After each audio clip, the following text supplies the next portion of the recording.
Boa tarde.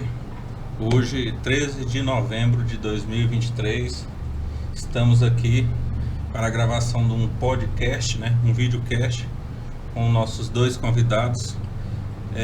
Requisito para complemento de nota, no caso seria um trabalho de extensão para a matéria do 5º período do curso de Direito da Faculdade Unifasam. Eu sou o Thiago Pereira, Nayara Machado. Nossos dois entrevistados hoje aqui, professor Pedro Thayer e professor André Vinícius. Vou fazer a apresentação do professor Pedro, que é doutor em Direito Público e Evolução Social pela Unesa do Rio de Janeiro, mestre em Direito Agrário pela UFG, especialista em Direito Constitucional pela UFG e bacharel de Direito pela UFO de Minas Gerais. Atualmente é professor na FASAM dos cursos de Direito Constitucional 1 e 2. E o professor André Vinícius, graduado em Filosofia pela Federal de Goiás, também graduado em Direito pela PUC de Goiás, especializado em Direito Processual pela PUC de Minas, especializado em Criminologia e Ciências Penais pelo IPOG, também advogado, já foi membro da Comissão de Segurança Pública e Política Criminal da OAB, também vice-presidente da Comissão de Direitos Humanos. Tem algum curso que eu não citei? Tá tudo aí. Tudo aí?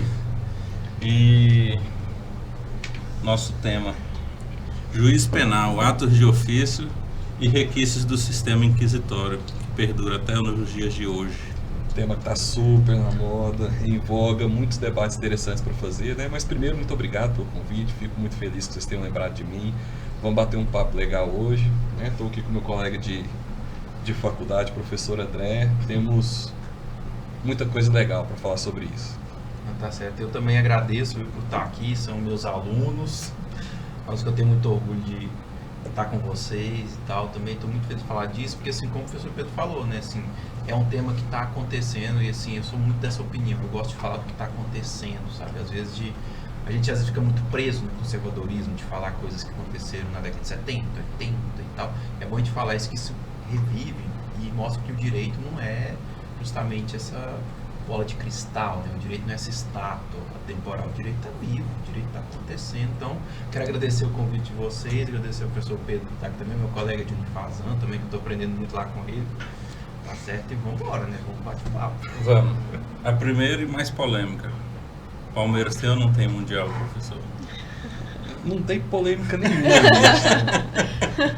Não só tem, como no próximo Mundial, que será o próximo Mundial de verdade, já está classificado e a gente já está pronto para disputar. Acho difícil, viu? O Galo contratou o Scarpa, que ano que vem é nosso. Um tema da atualidade, esse julgamento que nós estávamos comentando agora há pouco. Antes de começar a filmagem do nosso podcast, a gente estava falando, né, professor André, que nós temos alguns casos acontecendo agora que estão sendo reanalisados, que faz a gente repensar qual que é o papel do juiz dentro de uma instrução, especialmente dentro da instrução criminal, né? Primeiro, uma grande mudança legislativa. Surgiu a figura do juiz de garantias, foi suspensa a eficácia da lei pelo Supremo Tribunal Federal, estão analisando ainda, boa parte dos dispositivos estão sob análise, mas eu acho que para quem está ouvindo e talvez ainda não tenha uma grande profundidade sobre o tema, a ideia é dividir o julgamento criminal em 2 etapas, né, professor André? Você vai ter um juiz que vai se encarregar da instrução e outro juiz que vai fazer a sentença penal, né? Atualmente isso é feito pela mesma pessoa, queríamos que fosse feito por 2 autoridades distintas. Não sei como é que o professor André pensa sobre isso. Isso, na verdade, eu acho engraçado, a gente fala como se fosse algo novo. A gente vai pensar, a Constituição de 88 já fala do sistema acusatório. Então, assim, o fato de você ter o mesmo juiz que atua durante a fase do inquérito, que é uma fase pré-processual, onde eu não tenho produção de prova, só tenho indício, só uma parte está falando, não tem contraditório. Se esse mesmo juiz que vai julgar a causa depois, isso, na verdade, já vai contra o próprio sistema constitucional. Então, assim, já começa por aí. Então, a gente tratar isso como uma novidade, eu já acho que é um pouco de sintoma disso, da nossa tradição jurídica, né? Porque isso é novidade, pode até ser novidade para a gente aqui, mas, por exemplo, esse sistema já é adotado na Itália, já é adotado na Espanha, já é adotado no Chile, se não me engano. Porque a ideia do juiz de garantias é o quê? Eu vou ter um juiz justamente para atuar só na parte do inquérito. Então, só onde eu vou ter essa produção de indícios. Então, assim, esse juiz é responsável por garantir os direitos fundamentais do acusado. Então, essa que é a função dele. Porque a gente não pode esquecer que a atuação policial, quando levanta indícios, na verdade, muitos desses indícios são levantados em face desses direitos constitucionais. Por exemplo, eu vou ter que ter, lá, uma interceptação telefônica.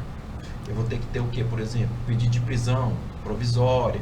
Então, se o juiz que toma a decisão, então vamos imaginar o seguinte sentido, ele vai e toma a decisão da prisão provisória. Então, ele decreta.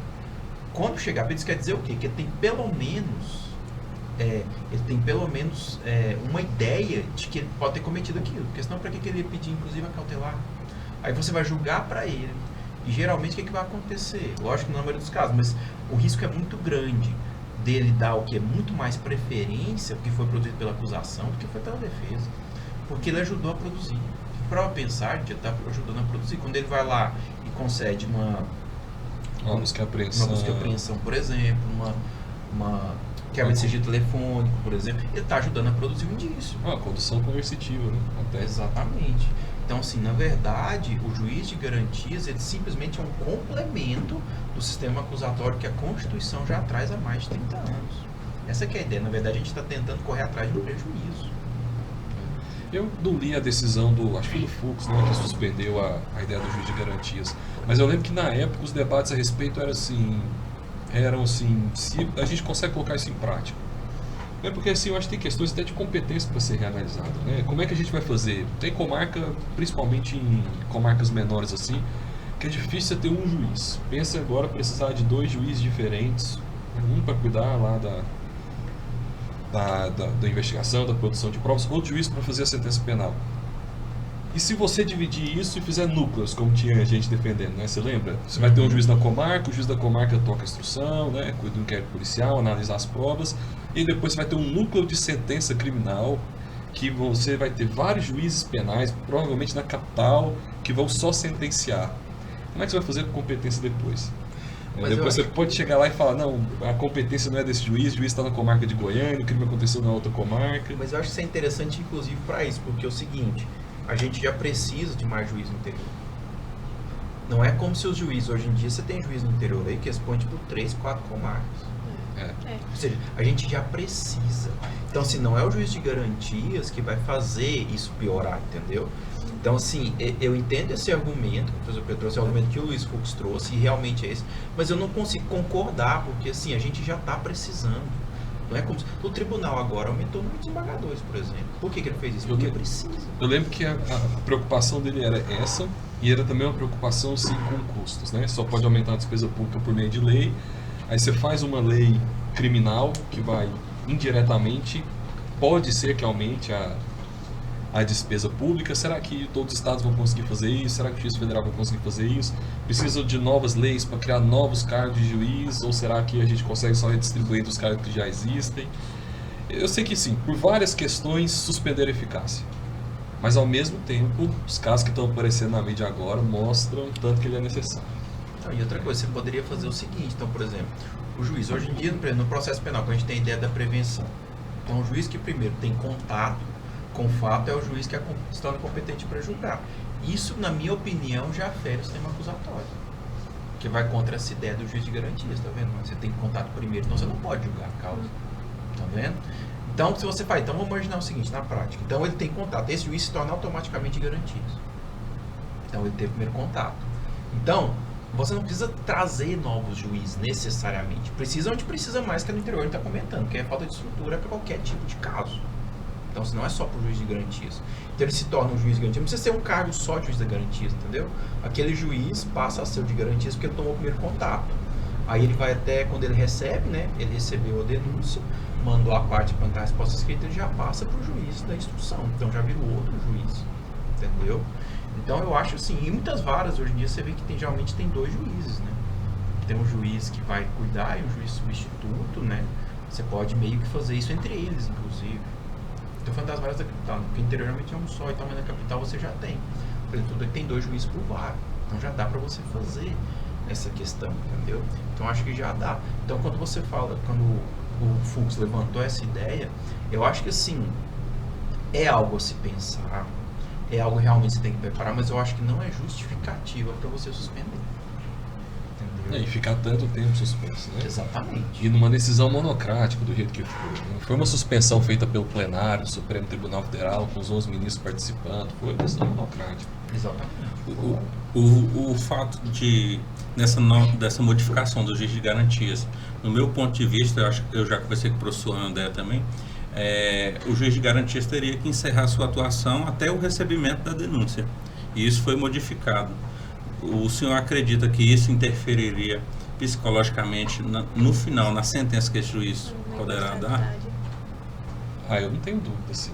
Porque no caso ele já leu, já teve conhecimento, ele já aceitou aquela denúncia. Toda a briga é a respeito de provas ilegais, né? Uhum. Então, assim, existia uma ficção jurídica de que o que não está nos autos não existe no processo.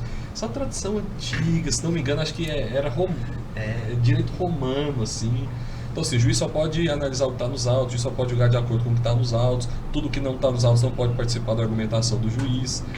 Mas eu acho que quando chega os institutos da hermenêutica moderna, eles vão falar que não é assim, entendeu? Toda experiência de vida sua te modifica um pouco. Quando você vai decidir, essas experiências são levadas em consideração. Tem gente na hermenêutica que vai falar que um juiz julga, o julgamento que o juiz profere é imediato. Quando ele bate o olho na causa, quando ele vê o processo, ele já sabe quem está certo e quem está errado. Depois que ele vai psicologicamente procurar os argumentos dentro do processo para justificar a decisão que ele tomou. Então, se ele teve contato com algum tipo de prova ilegal que não poderia instalar e as informações foram de alguma forma relevantes para construir o convencimento dele, eu acho que a necessidade de você separar uma análise de prova de uma sentença é fundamental. Porque nesse caso aí, então, não precisa de um juiz das garantias, já que ele já vai ter todo o contato, não é? É porque, na verdade, como a gente está falando, no início, ele não está falando de prova, ele está falando de indício. Ou seja, o inquérito policial não tem contraditório. A gente não pode esquecer disso. Aliás, tem um contraditório, mas que é uma coisa que a gente já comentou, né? Ele é mitigado, ou seja, o contraditório ali é só informação. Eu não posso ficar reagindo ao que o delegado está fazendo, mas que eu posso ver o que ele está fazendo. Ou seja, então o juiz vai ter contato com isso. E a gente pode esquecer, o juiz é humano, né? Por mais que eu não possa escrever lá, mas assim, ele já tem fórmulas prontas. Então, por exemplo, o juiz não pode julgar com base no que foi produzido apenas no inquérito. O que ele coloca na sentença? Julgando que foi produzido em inquérito, juntamente com as provas produzidas em plenário, muitas vezes isso é desculpa para quê? Para julgar de acordo com o que está no inquérito. É isso que a gente comentou. Na hora que ele viu o inquérito, ele está vendo uma parte só falar. Forma o convencimento quando vê o inquérito e depois eu procurar as provas que foram produzidas com contraditório para justificar. E outra coisa, a gente pode esquecer também o seguinte, o volume de trabalho que o juiz tem. É muito caso. Então, para ele, quanto mais rápido ele julgar, melhor. Então, para isso é muito confortável. Ele olha assim, não, isso aqui eu já sei o que é. Não, isso aqui já é isso, isso aqui já é isso, tá vendo? Eu acho que assim, não é nem uma questão de maldade, né? Porque o juiz, eu acho que é uma questão seguinte, ele já meio que fica programado por causa desse sistema meio que industrial. De meta do CNJ, tem que julgar tantos mil casos por ano, senão você vai sofrer vão abrir procedimento contra você. E aí fica nessa esteira acusatória. Melhor é fazer isso mesmo, né? Separar o sistema. Mas no caso, quando o juiz ainda tem esses resquícios do sistema inquisitório, ele está na dúvida, ele tem na cabeça dele uma sentença que ele tem que proferir, mas ele não consegue achar nos autos aquilo que ele quer, embasar aquela decisão que ele quer dar. Aí ele fica designando de ofício. Está em dúvida? Eu acredito que seria aplicado em dúbio pro réu, inocente, mas não ficar fazendo autoriza de ofício uma busca e apreensão, uma escuta telefônica, para ver uma testemunha para até achar o que ele quer achar para condenar. Tem não vou lembrar agora não, tem um justice muito famoso da Suprema Corte dos Estados Unidos, eu não tenho certeza do nome, eu acho que é o Learned Hand, mas não tenho certeza. Que ele tem uma frase famosa, ele fala assim, se uma viatura da polícia ficar atrás de você 24 horas por dia, uma hora ele acha alguma coisa para te pegar, entendeu? Uma hora vai ter uma seta que você não deu, uma hora vai ter um sinal que você passou no vermelho, uma hora ele vai achar alguma coisa para te condenar. Então, o medo do processo penal, é por isso que fala, né, que o processo penal ele não é uma forma de você condenar uma pessoa, o processo penal é garantia. Exatamente. O processo penal é, antes de tudo, a garantia de que pessoas inocentes não serão condenadas, ou a nossa tentativa humana e Tanto que o E processo frágil. penal ele não é uma ferramenta da jurisdição. O processo penal, na verdade, ele pertence às partes. Ele é justamente a parte acusadora demonstrar sua pretensão acusatória, falar, Estado, foi cometido um crime, restabelece a ordem, e do acusado, demonstrar que ele não cometeu, então que se cometeu dentro das questões jurídicas que existem. Então, assim, essa lógica de que o juiz é que manda no processo, não, o juiz, a função dele é presidir, ou seja, está lá para garantir o quê? Os direitos fundamentais de todo mundo. Na verdade, todo juiz é juiz de garantias. Teoricamente. Teoricamente é isso que ele tem que fazer, entendeu? A autoridade toda que ele tem é para garantir isso, só para isso. Ou seja, não é um instrumento de penalização, porque faça-se a ideia, isso é muito construído dessa época inquisitorial. A gente não pode tirar todo o contexto que foi construído o Código Penal, né? Os Códigos Penais de 41. 41, o que estava tendo no mundo? Nós estávamos em plena Segunda Guerra Mundial, sob o governo Vargas. Então, assim, a gente tinha um alinhamento muito grande com os regimes mais autoritários. Então, assim, o Francisco Campos, que foi o ministro do Vargas, que fez, né, o anteprojeto e tal, por isso que tem muito resquício. Então, assim, a ideia era o seguinte: o processo penal serviu o quê? Para a verdade real. Então a gente tem esse mito até hoje, ou seja, quando eu falo em verdade real, quer dizer o seguinte: esqueça o formalismo, o que importa é o conteúdo de verdade. Quando tem que ser o contrário, o formalismo é garantia. Por isso que existe forma. Se não tem forma, você tem a barbárie. Se não tem forma, como é que você vai fazer? Quer dizer então que não, eu posso colocar a escuta. Não, mas aqui na escuta está dizendo, não, peraí, mas como é que você produziu essa escuta? Isso é importante. Não é como se não existisse. Não é aquela ideia que a gente vê muito em filme americano, né? Fala, não, eu vou contra os sistemas porque o livro me atrapalha. A lei me atrapalha. Ou seja, essa ideia é muito... Eles são poderosos demais para que a lei possa atingi-los. Exatamente. Se a gente comprar esse discurso, a gente levar isso à tona, e eu acho muito preocupante, assim, eu costumo falar isso para vocês nas aulas e tal, porque a gente como professor, a gente está formando vocês, então a ideia é assim, certos preconceitos a gente tem que perder, e isso é muito dentro dessa ideia.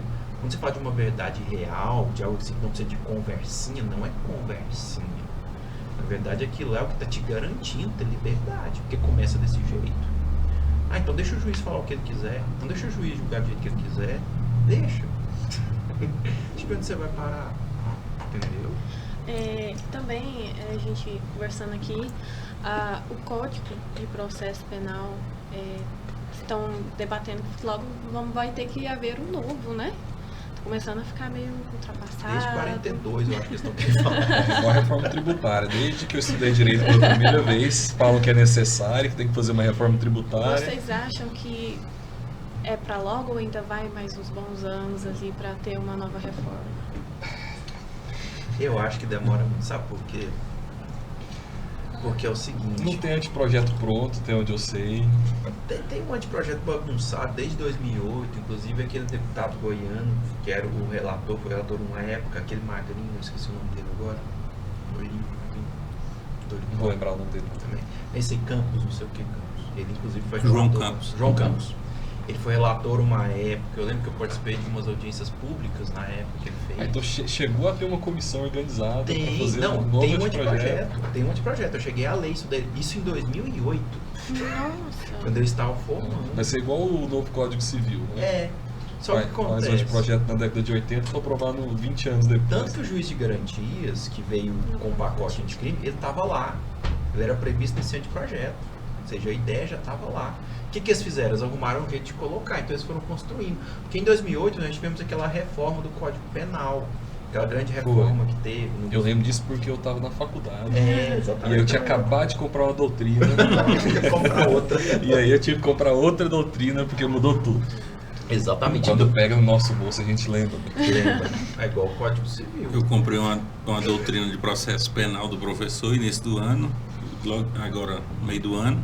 Logo em seguida veio a modificação do juiz de garantias. Está todo desatualizado. O juiz de garantias. Você vai ter que comprar Tá outro. vendo? Quando pega no bolso você lembra direitinho das reformas. Então eu acho que vai demorar muito assim, pelo que a coisa trata. Porque é o seguinte, a reforma tributária demorou muito e tal, mas a reforma tributária ainda tem um porquê de ser, porque eu estou falando de patrimônio, estou falando de Tem imposto, interesse. tem interesse. financeiro por O trás. Código Penal não tem. Por quê? Quem que é a clientela do Código Penal da Justiça Criminal? Infelizmente são as classes mais pobres, né?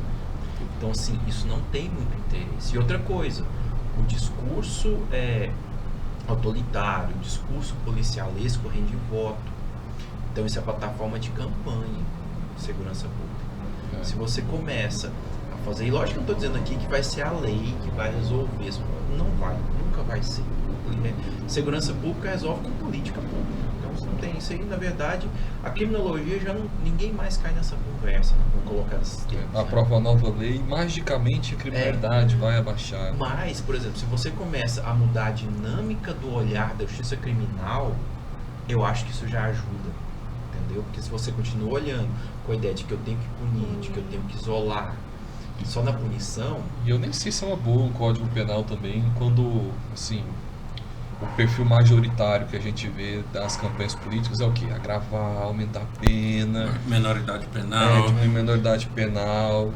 Questões assim, que quem faz um debate científico sério a respeito, tem pouquíssimo para falar quando tem alguma eficácia. Talvez, assim, um novo código penal, dependendo do momento político que você está inserido, nem seja a melhor ideia. Tem esse problema também. Talvez seja por isso que não ande. Porque é algo muito polêmico. É algo que divide muito. Sim. Afasta desembargador. Afasta desembargador. Afasta você vê. desembargador. Uma opinião em relação... E outra coisa, uma opinião que não é assim, só dele. Ele não inventou aquilo da cabeça dele. Isso é uma corrente que tem no direito criminal, que existe essa discussão há anos.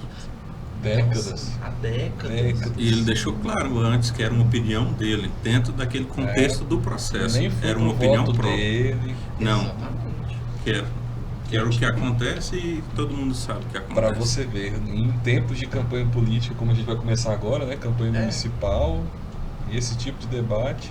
Porque é um mote, entendeu? Então, assim, o discurso político já está pronto, independente se vai acontecer ou não. Claro que ninguém aqui vê, por exemplo, o Estado abolindo a polícia militar. Ninguém aqui imagina isso acontecendo. Pelo menos a curto e médio prazo. Entendeu? A questão E não quando é se essa. fala nisso, parece que tem... É incrível, né? As pessoas acham assim, não, a gente vai demitir os policiais, não vai ter mais polícia. Ninguém defende isso. Nunca foi defendido. Mas quem assistiu o pensamento dele, toda a opinião que ele transmitiu inteira, a pessoa conseguiu entender o que ele fala, que não é isso. Não é retirar os 3 segundos que viu os no 3 WhatsApp, segundos que é cortado, não que dá pra fala assim, entender, temos que acabar com a polícia. Cortou. Não é isso. Ele explica o que transformar, é mudar a forma. É desmilitarizar. Então, Integrar você chama duas estadual. polícias diferentes, fazer um ciclo completo de investigação, né? Porque hoje você vai pegar o sistema, você vê polícia militar criando o órgão de inteligência, você vê polícia civil querendo fazer ronda, patrulhamento. Guarda Civil fazendo blitz. Exatamente, guarda civil que era assim, foi pensado lá em 88 como uma polícia administrativa para cuidar do patrimônio da prefeitura. De repente começa a ter assim, um papel grande dentro do sistema de segurança pública. Mas eu acho que isso acontece pelo que a gente estava conversando. Quando a gente esquece que garantia, que ordem tem que ser, porque ninguém está respeitando a lei, tá vendo? Que a lei estabelece. Na lei da Constituição está bem claro, polícia ostensiva faz isso, polícia judiciária faz isso. Por que Tá estão misturando juntando? Por que tudo. estão misturando, entendeu? Então quando eles falam do ciclo completo, até a discussão do ciclo completo tem duas visões diferentes. Uma do ciclo completo é o seguinte: na verdade, por exemplo, a polícia que quer investigar, ela vai investigar. Então, por exemplo, a polícia militar, que é ostensiva, ela que chega primeiramente no lugar, ela vai passar todas as informações à polícia civil e ela vai continuar. Outra interpretação é o seguinte: a polícia que chegar primeiro que investiga. Olha isso. Você chega nisso, inclusive, isso aí é uma discussão dentro das próprias polícias. Muita gente da polícia civil mesmo defende essa ideia. Fala assim, olha, a gente não tem que ter essa divisão. Ou seja, a gente tem que investigar, tem que caber pra gente. Já aconteceram fatos aqui em Goiás, por exemplo, de polícia militar fazer inquérito para investigar crime. Vai começar a ser polícia preventa agora? Entendeu? Mas qual que é o problema disso? Assim, isso é uma questão que eu estou diminuindo a polícia militar? Claro que não. Inclusive, eu acho que seria até ruim para a polícia militar, porque você vai dar para eles fazer mais coisa ainda. Porque, gente, a polícia ostensiva já é muita coisa. A ronda, a polícia administrativa, já é muita coisa, gente. Porque a gente tem que ver que, por exemplo, a gente mesmo no estudo dos direitos humanos, quando a gente trata disso, que é questão polêmica, geralmente rebate muito na polícia, e essa discussão assim, eu já tive com vários policiais, inclusive. A polícia militar, o policial, ele é o primeiro agente de direitos humanos. Ele que está na ponta. Ele é o Estado que chega, entendeu? Então, quando você pega o Estado já tratando esses policiais, sobrecarregando, porque o que o Estado faz hoje, eu acho que é desumano com eles. É assim, te dá arma e fala, resolve aí a política pública, resolve aí a segurança pública. E agora, além de fazer isso que você está fazendo, que é ir na linha de frente, tá lá sempre, você ainda vai investigar. Gente, isso não tem cabimento. Eu acho assim, para os próprios policiais isso é ruim, entendeu? Pois é. Os que eu já conversei a respeito disso, assim, você pergunta, qual que é o primeiro problema que te vem na mente? De todos. Primeira coisa que eles falam, hora extra. A gente trabalha muito, muito além do que deveria, de acordo com a lei. Tá vendo? Não se toca na palavra, é um tabu, hora extra. Entendeu? Aí. Ninguém pode falar sobre isso, todo mundo tem que aceitar. E eles não podem fazer greve.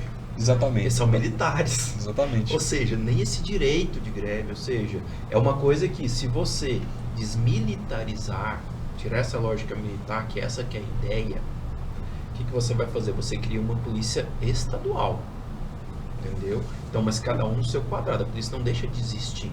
Só que é o seguinte, ela passa a ter direitos civis, direitos que hoje eles não têm, entendeu? Que, assim, isso é uma questão muito de opinião, né? Por exemplo, tem que ver muitos estudos, mas na minha opinião, eu acho que seria benéfico para os próprios policiais militares. Agora, como que a gente chegou, né, no ponto de uma discussão que deveria ser racional, baseada em ciência, baseada em estudo, ver qual que é a experiência internacional, quais foram os outros países que já adotaram um ciclo diferente de polícia, como é que a gente chegou no ponto de ser algo assim, a mera menção, virou um tabu, né? Afasta o desembargador, ninguém pode falar sobre isso, você pode ser punido, fique com medo.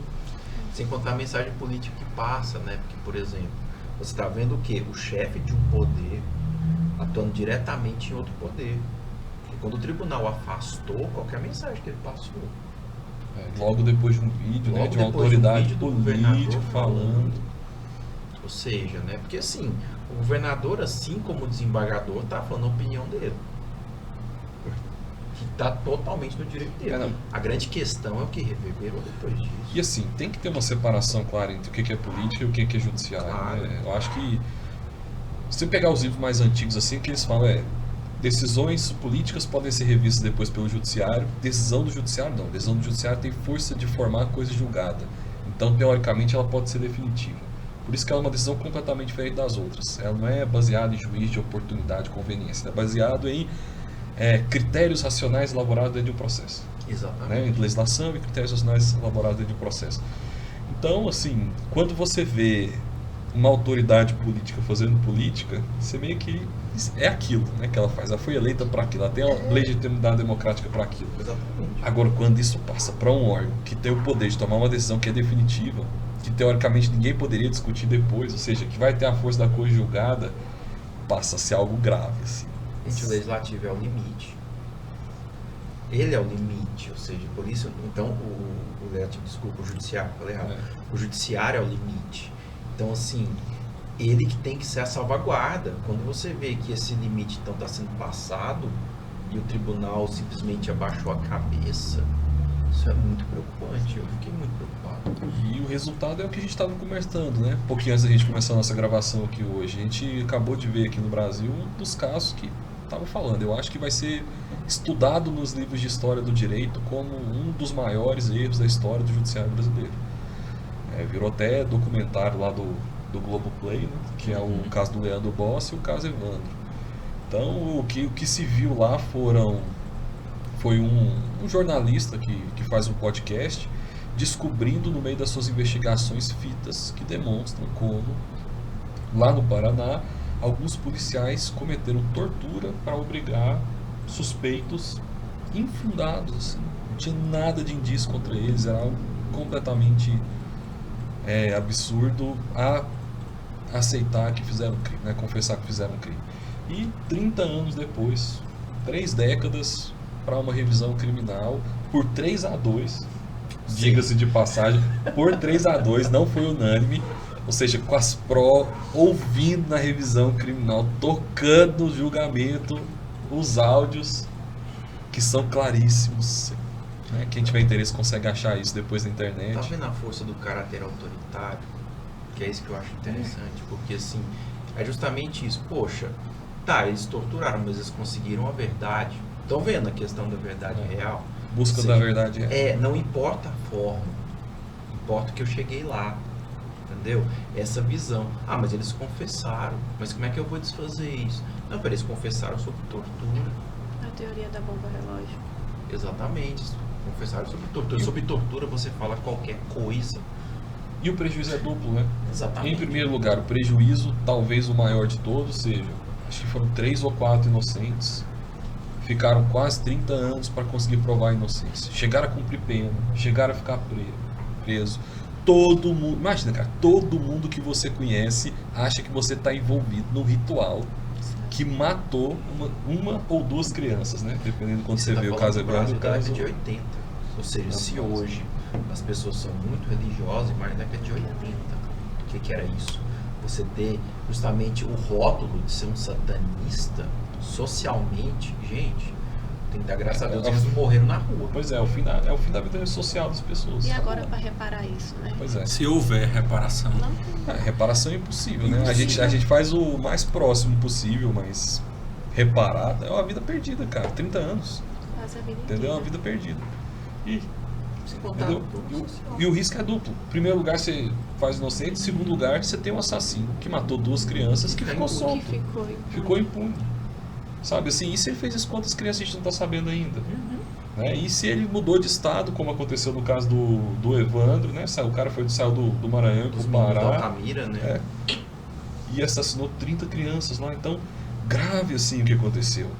Tudo porque o quê? Vamos chegar à resposta o mais rápido possível. A pressa seria a pressa de condenar? Foi? A pressa de condenar. E foi a pressa de condenar. Foi assim, o crime chocou a cidade, o crime abalou a cidade. Todos os populares estão atrás das autoridades para dar uma resposta, falar de vez quem foi. E lá, nesse caso, ainda tinha aquela coisa de os acusados eram envolvidos na política da cidade, né? Eles eram candidatos a prefeito, disputavam as eleições para prefeito. Era uma família que parece que tinha bastante patrimônio, então eles são ricos demais, a lei não vai atingi-los. Entendeu? Então o que os populares falaram na época era isso, assim, todo mundo sabe que foi ele, entendeu? Mas ninguém foi atrás até agora porque eles são poderosos. Existe uma grande conspiração para que eles possam fazer isso e nada aconteça com eles. E o processo é justamente isso, né? Calmar os ânimos, esfriar, ficar mais longe possível da voz das ruas. A gente sabe que tem importância social, né? Para quem defende que existe uma função preventiva da pena, a gente sabe que apenas... E quando você não tem um processo penal tão forte formalisticamente, sempre fica essa dúvida. Porque, por exemplo, se as pessoas têm essa confiança toda na lei, se a justiça absolve, ninguém questiona. Mas hoje em dia, será que é assim mesmo? Você pode reparar, alguém é só pensar, mas provavelmente isso aí é porque ele tem um advogado bom. Achou uma brecha na lei, as famosas brechas na lei, Por quê? ninguém sabe quais são. Porque como o processo penal ele não é respeitado como deve ser, a lei não é respeitada como deve ser, porque ela é cheia dessas coisas, isso causa insegurança social. E a gente não acredita mais na lei. Então a gente deixa de acreditar na lei, gente, a gente deixa de acreditar na política. É no Estado, né? Se você pegar os autores lá do início da modernidade, todos eles falaram, para que a gente criou o Estado, o governo, para que tem isso tudo? Exatamente. Uma única coisa, para ter um juiz. Para a gente resolver os nossos problemas de maneira civilizada, com debates e... Aí quando eu aceito que esse juiz tem que ser imparcial mesmo... É igual a quando a gente fala em relação aos populares de, né, querer justiça e aquilo mais, a gente entra também em relação à mídia, que a mídia hoje também está distorcendo muitas coisas ali, para as pessoas. Vamos colocar aí o caso do Nardoni, o caso da Eloá, onde a mídia estava muito ali e, querendo ou não, interfere, né? Faz com que o juiz fique ali pressionado. E agora é pior, né? Enfim, isso é um debate grande assim, das ciências sociais, sabe? O papel do jornalismo dentro de uma ação penal, de uma ação criminal. Mas a gente está vendo o advento de um novo modelo econômico, né? Que é a economia da atenção. Então, grande modelo, grande forma que a gente tem agora de de tocar essa economia, de fazer essa economia é quanto que eu consigo prender da atenção das pessoas dentro do meu produto, dentro do meu site, dentro do meu... Então, quanto mais espetacular for, quanto maior for, quanto mais você falar e quanto mais você distorcer, mais você prende a atenção da pessoa no seu site. Durante mais tempo você consegue ofertar produtos, fazer propagandas, você vai ter uma rentabilidade maior. Eu acho que isso é muito mais... eu vejo da seguinte maneira. Por que para eu vender mais, eu tenho que passar mais um discurso autoritário que vende mais que se fosse um discurso garantista?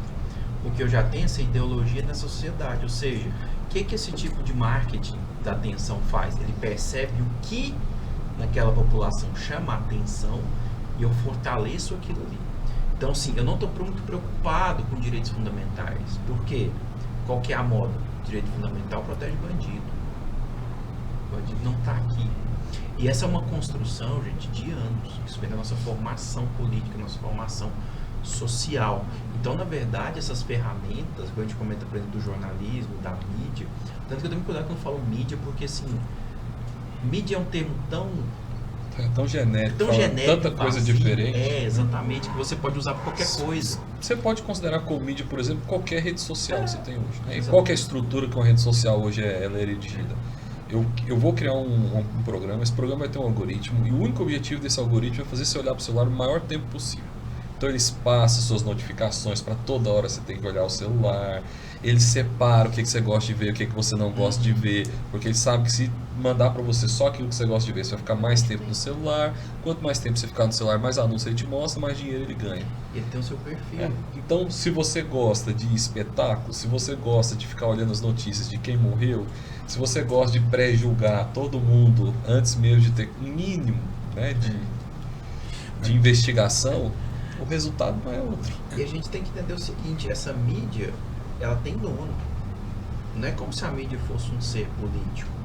Hoje em dia a internet, como a gente usa, tem dono. Tem umas 4 big techs, empresa privada. A mídia tradicional, como a gente coloca, os jornais, tem dono. A televisão tem dono, ou seja, o dono tem uma visão de mundo. Entendeu? Mas eu nem acho, André, tem uma ideologia. Talvez sim. O dono do ex-Twitter, agora X, atua, evidentemente.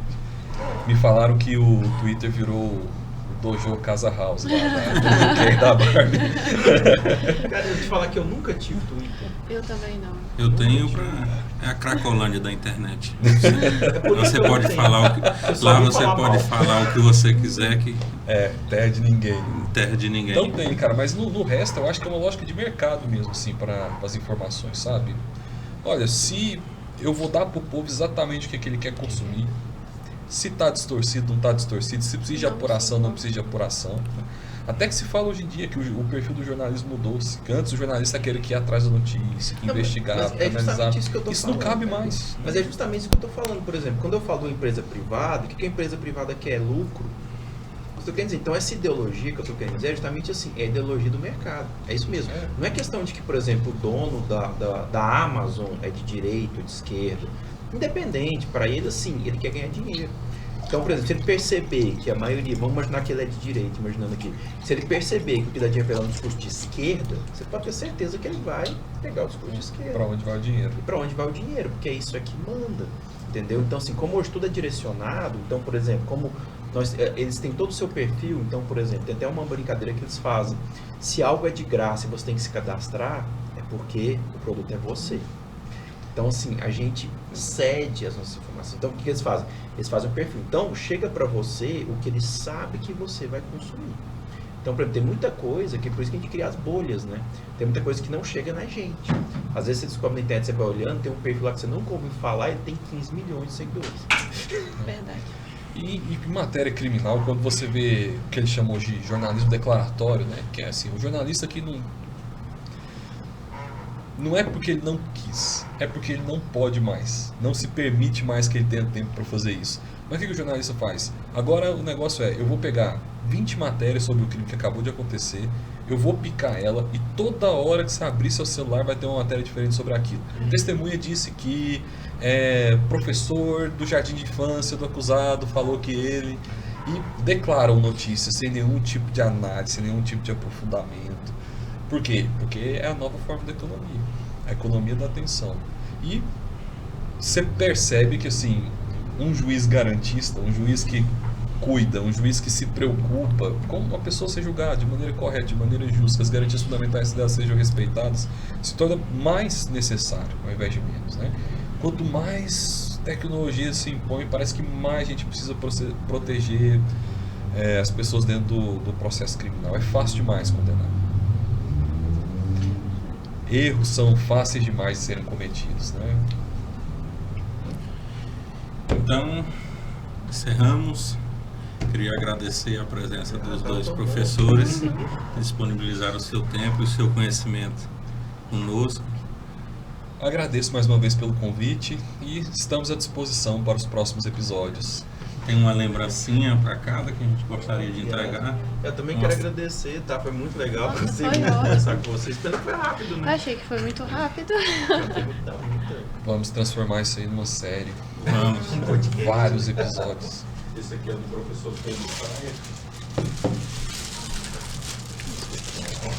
Olha só, muito obrigado. Sempre bom ganhar presentes. Presentes que envolvem café são especialmente apreciados por mim. Muito obrigado. Senhores, querem falar mais alguma coisa? Encerramos. Então podemos encerrar. Agradecer a todos. Nós que estamos nesse período de formação de opinião, um debate desse é muito importante. Muito rico, muito rico. Para nós que estamos aqui, para quem vai acompanhar, para quem vai assistir. E é isso. Muito obrigado e boa tarde. Obrigada. Obrigado.